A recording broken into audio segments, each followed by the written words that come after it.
50 years since the end of the Vietnam War, one that changed the lives of many Americans who were sent to the country to fight. And tonight we're hearing from two veterans as they reflect on how it impacted them. Amarachi Uche spoke with two Vietnam War veterans about the anniversary. She joins us live in Lenoir County with more. Amarachi.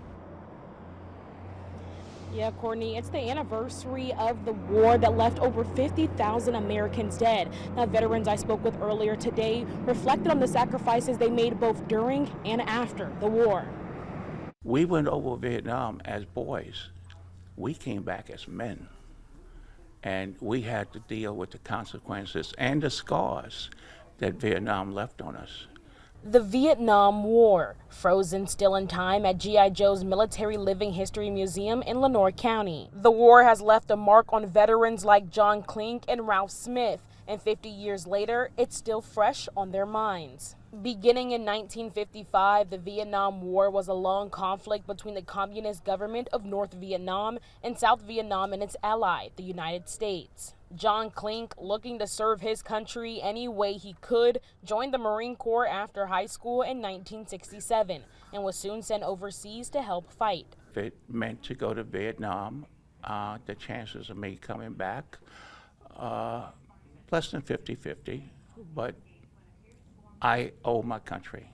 There were many struggles American soldiers had to face, from adapting to the hot jungle to rationing food, water, and even ammunition.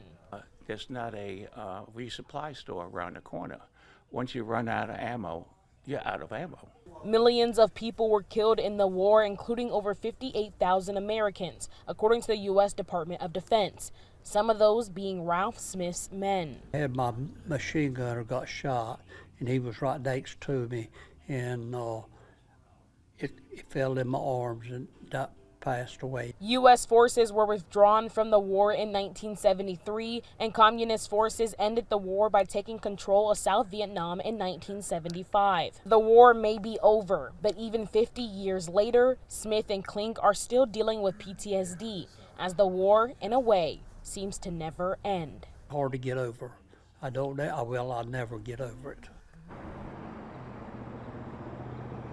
Now, Smith has earned the Distinguished Service Cross and is one of the highest decorated veterans in the state, according to the museum. Earlier today, when I asked him about his achievements, he said the awards aren't for him, but for those who died while fighting. Reporting live in Lenoir County, Amarachi Uche, WITN News. All right, thank you, Amarachi. Now, in 1982, a Vietnam Veterans Memorial was built in Washington, D.C., where the names of the over 58,000 American men and women killed or missing in the war are inscribed.